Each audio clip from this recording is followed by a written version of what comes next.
अस्सलामु अलैकुम वरहमतुल्लाहि वबरकातुहू। यूट्यूब के नाज़रीन, उम्मीद है आप सब खैरियत से होंगे। जहाँ पे अल्लाह ताला ने अपने बंदे को हज़ार हा नेमतों से नवाजा है, उनमें से एक ऐसी नेमत हर बंदा ज़िंदगी में उसकी ख्वाहिश करता है, वो है औलाद की नेमत। बेशक औलाद बहुत बड़ी अजीम नेमत है, और जब ये साले हो, नेक हो, मुती व फरमा बरदार हो, फिर डबल नेमत है। औलाद भी है, अच्छी भी है। तो इस दुनिया में कोई भी नेमत मिले, अल्लाह ताला की तरफ से अता हो, तो उस नेमत पर अल्लाह ताला का शुक्र अदा करना वाजिब है। और ये बंदे के फ़रज़ में से शामिल है कि वो अल्लाह ताला की बारगाह में हमेशा उसका शुक्र अदा करता रहे। अब इन दिनों एक तरफ ईद की कुर्बानी के हवाले से सिलसिला चल रहा है, दूसरी तरफ बाज़ लोग अपनी औलाद का जो अकीका है वो कुर्बानी ही के जानवरों में कर रहे हैं। तो इसके हवाले से मैं कुछ अर्ज़ करना चाहूँगा। बेशक कुर्बानी के जानवर में अकीका रखना जायज़ है।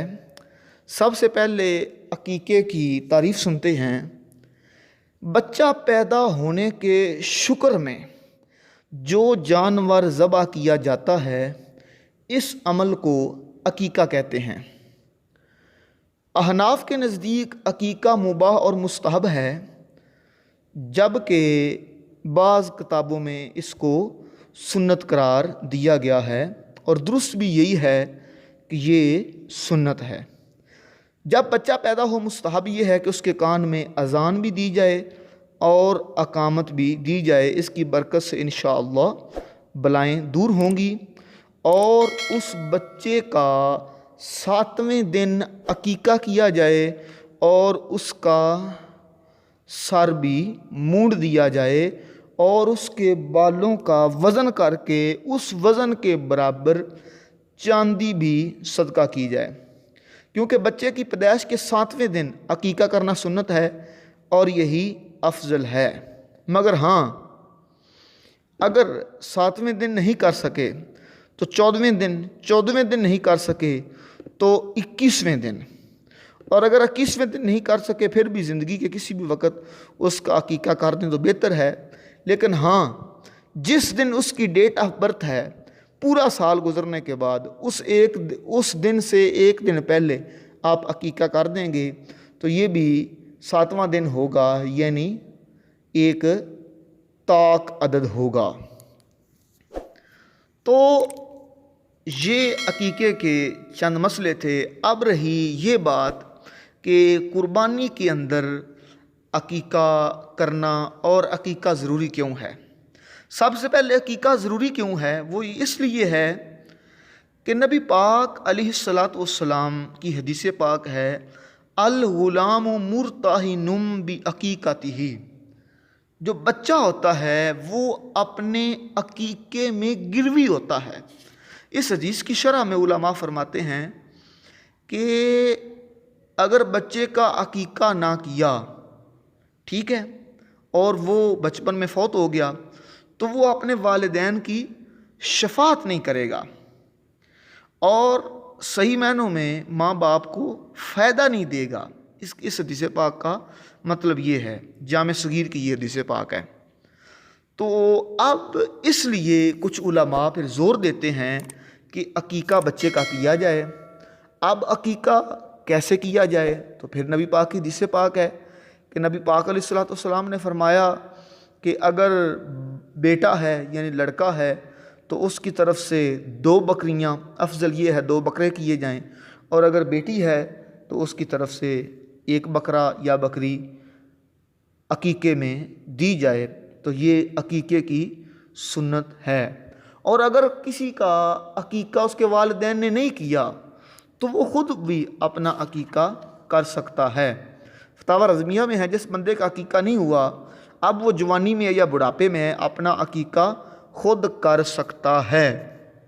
लेकिन साथ ये भी रहे, अकीके के अंदर 2 जानवर ज़बह करना ज़रूरी नहीं, बल्कि अफजल है अगर एक भी जानवर कर दिया तो अकीका हो जाएगा। अब आगे सुनते जाएं। आखिर में बात आ गई कि ईद उद दुहा के रोज़ अकीका करना दुरुस्त है कि नहीं। तो सुन लें कि ईद उद दुहा यानी कुर्बानी की ईद वाले दिन में अकीका करना दुरुस्त है, जायज़ है, इसमें कोई हर्ज नहीं, बेहतर है। बाकी कुर्बानी का जानवर है, उसमें कुर्बानी भी है, अकीका भी है, तो क्या ये दुरुस्त है? तो फतावा रज़विया शरीफ जिल्द नंबर 20 सफ़ा 458 पर मसला मौजूद है। कुर्बानी और अकीका दोनों ही अल्लाह ताला के लिए होते हैं, लिहाजा एक जानवर में एक हिस्सा कुर्बानी का है, एक हिस्सा अकीके का है, तो ये जायज़ है, इसमें कोई हर्ज नहीं। इसके अलावा और भी फ़िक़्ह की किताबों में, बहर शरीयत में, तहतावी शरीफ में, और इसके अलावा फतावा अमजदिया शरीफ में, फतावा रज़विया शरीफ में ये मसला मौजूद है कि कुर्बानी के जानवर में अकीका का भी कर सकते हैं।